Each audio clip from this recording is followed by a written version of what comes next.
ब्राह्मणगाव हिरव्यागार गर्द झाडीने व्यापलेल्या उंच उंच डोंगराच्या कुशीमध्ये वसलेलं एक छोटंसं गाव. गावाबाहेरून दुथडी भरून वाहणारी नदी, आपल्या आजूबाजूला असणारी शेती सोन्यासारखी पिकवूनही कसलाच गर्व न बाळगता अगदी शांत आणि संयमाने पुढे सरकत होती.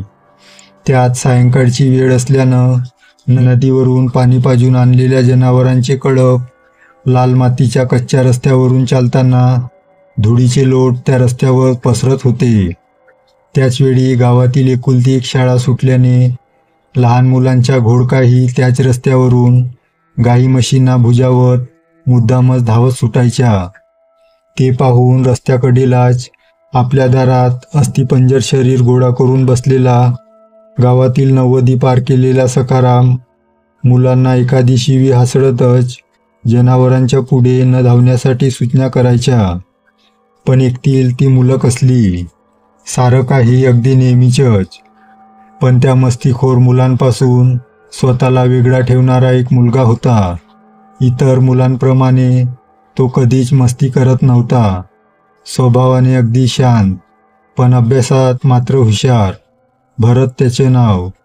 त्याची 7वीला असलेली लहान बहीण सीमा मात्र पूर्णपणे त्याच्या उलट स्वभावाची होती. अगदी खोडकर.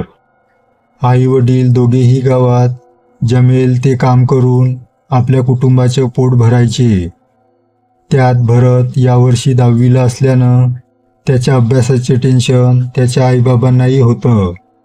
घरची परिस्थिती हालाकीची असल्यानं परीक्षेची फी भरायला त्याच्याकडे पैसे नसायचे आणि याच गोष्टीचे त्याला खूप वाईट वाटायचे. रोज पहाटे उठून नदीवर पोहायला जाणं हे भरतसाठी नित्याचंच. जशा प्रत्येक गावात काही ना काहीतरी चित्रविचित्र भूतांच्या गोष्टी ऐकायला मिळतात, तशीच काहीशी गोष्ट त्याच्याही गावात लोकांच्या ऐकण्यात बोलण्यात होती. पण इतकी वर्ष तो गावात राहत होता, जंगलात हुंदडत होता, नदीला पोहायला जात होता, पण एकदाही त्याला कसलाही वाईट किंवा विचित्र अनुभव आला नव्हता. कदाचित यामुळेच त्याच्या असल्या गोष्टीवर विश्वास नव्हता.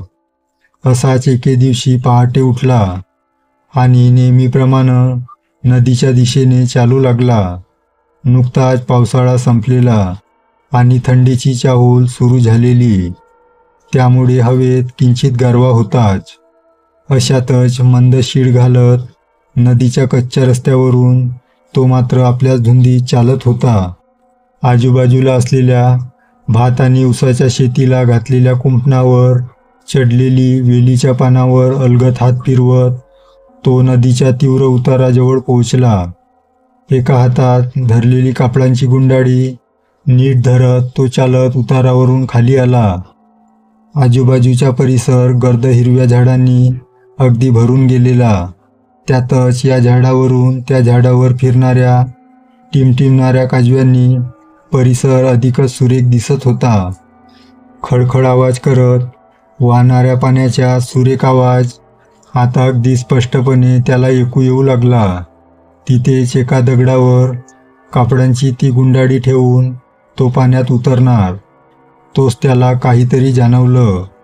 पहाटेच्या काळोखात एक मंद शीळ त्याच्या कानावर पडत होती, जसं आणखी कोणी त्याच्यासोबत त्याच परिसरामध्ये असल्यासारखं जाणवलं. त्यानं आपली नजर आजूबाजूला फिरवली. काही दिसत नव्हतं, पण तो गूढ आवाज मात्र एकसारखा त्याच्या कानावर पडत होता. पुन्हा आपली संशयी नजर आजूबाजूच्या परिसरावर फिरवायला सुरुवात केली.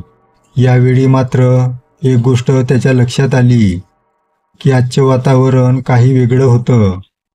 पण या सर्वांकडं दुर्लक्ष करत तो नदीजवळ आला आणि पोहण्यासाठी नदीच्या उबदार पाण्यामध्ये उतरला. तोच त्याच्या कानावर थोडे स्पष्ट होत जाणारे शब्द पडले. त्या गूढ आणि विचित्र आवाजाने तो काहीसा दचकला. नदीच्या छातीपर्यंत असलेल्या पाण्यामध्ये तो तसाच उभा राहिला. त्याची भयभीत नजर पुन्हा एकदा आजूबाजूच्या परिसरावर स्थिरावली. आपल्याला भास झाला असेल या विचाराने तो पाण्यामध्ये मनसोक्त पोहू लागला. पोहून झाल्यावर ओल्या अंगाने तो पाण्याबाहेर आला. बाजूच्या दगडावर एक गुंडाळी करून ठेवलेली आपले कपडे उचलणार तोच पुन्हा त्याच्या कानावर कोणाची तरी अस्पष्ट कुजबूज पडली. त्या थंडगार स्पर्शाने त्याच्या अंगावर सरसरून काटा आला. तो झटकन मागे वळला आणि समोरचे दृश्य पाहून मात्र त्याच्या काळजात धडकी भरली.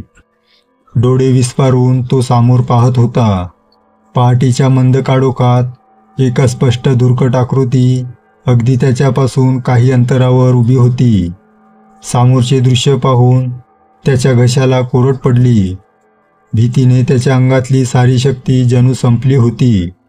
त्या आकृतीने आपला किळसवाना जबडा पसरला आणि भरड्या आवाजात बाहेर पडलेले ते शब्द ऐकून भरतच्या पायाखालची जमीनच सरकली.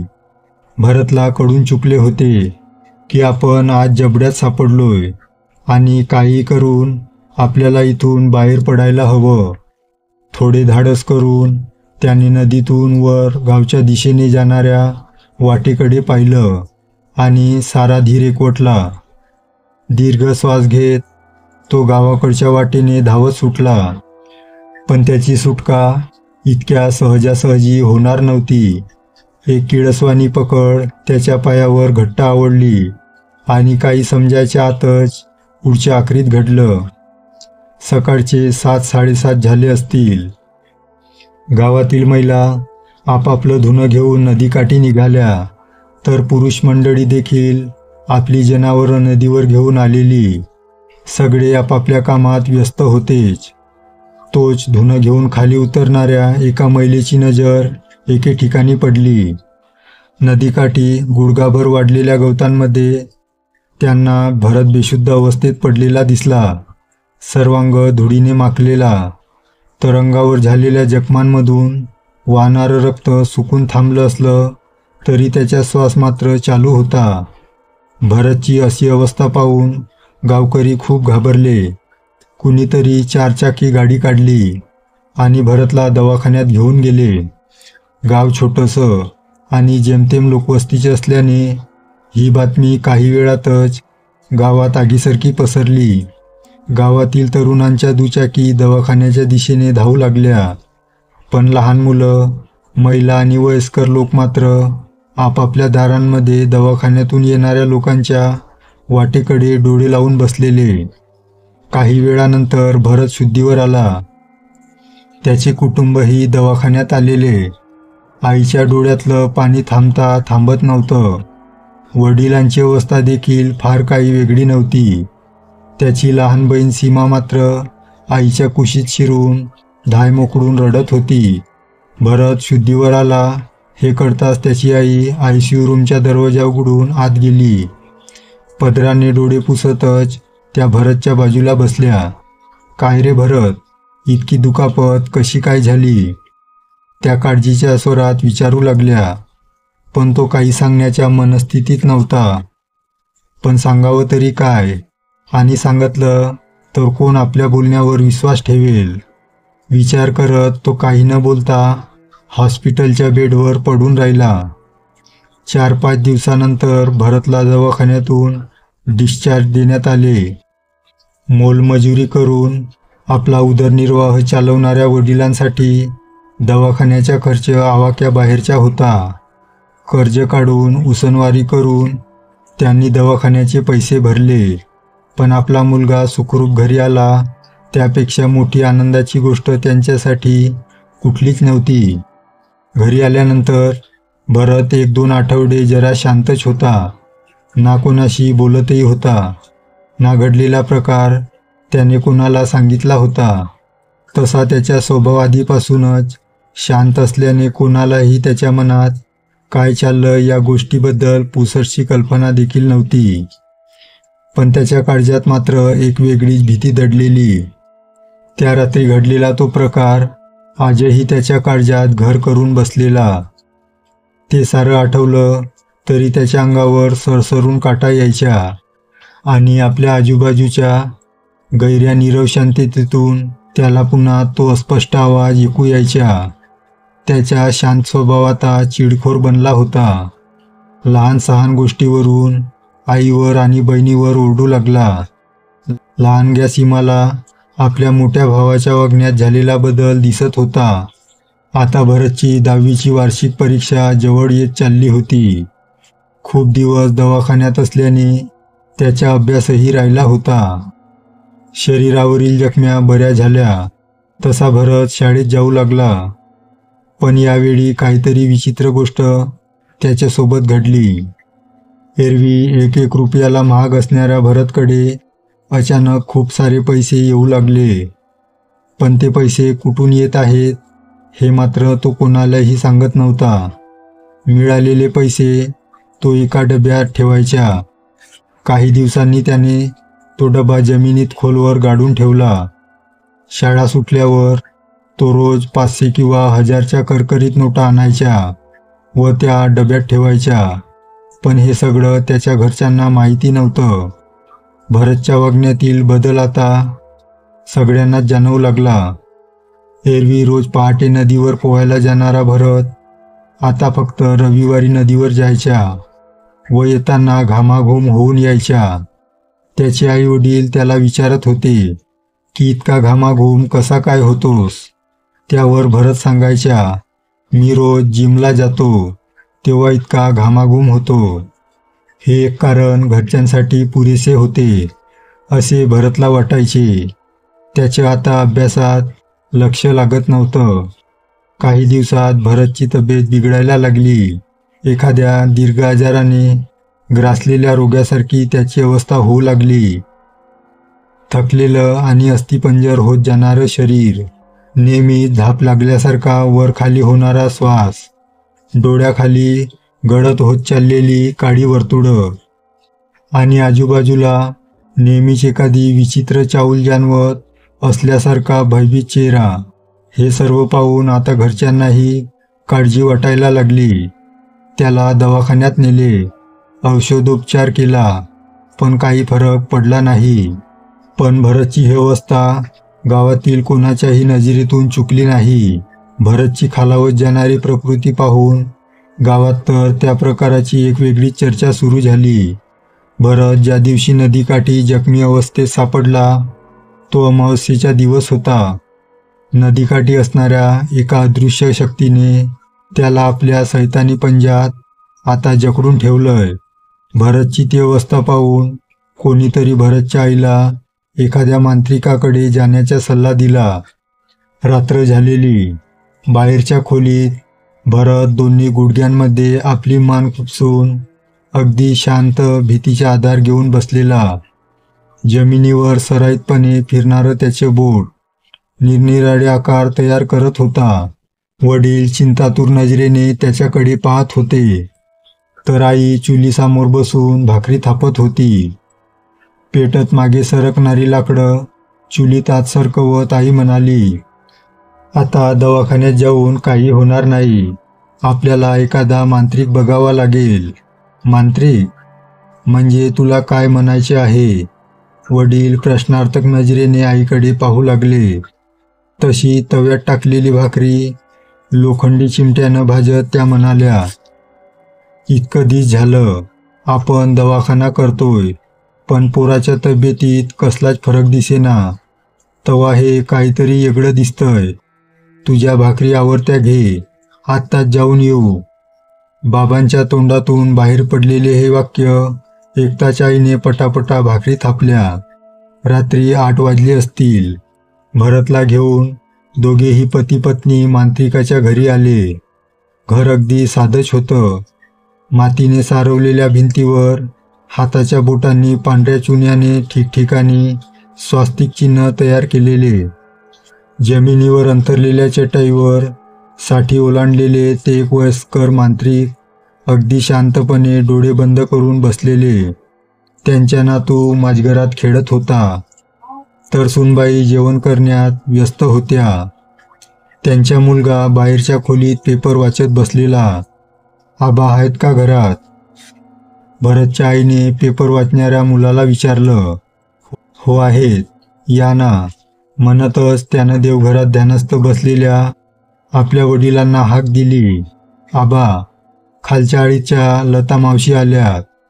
आत पाठवून दे. आतून आलेला त्यांचा आवाज ऐकून दोघेही पती पत्नी भरतला घेऊन आतील देवघरात गेले. त्यांच्या पायांना स्पर्श करत दोघेही त्यांच्या समोर बसले. भरतही वडिलांच्या बाजूला बसलेला.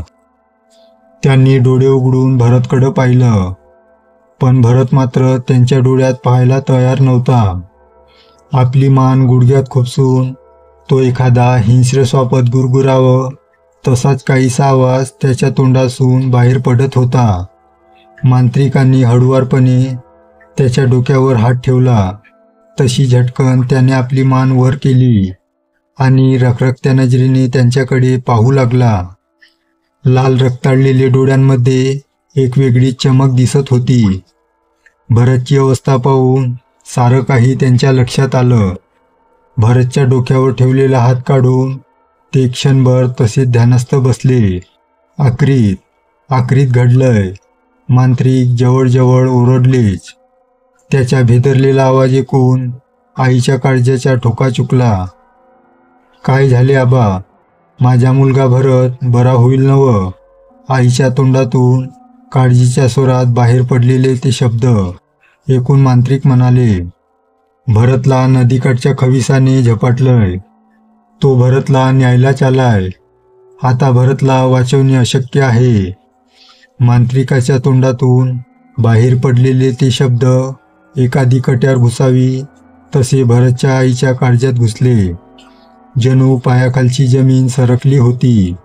आई मोठे हुंदके देत रडू लागली. काही करा, पण माझ्या भरतला वाचवा हो.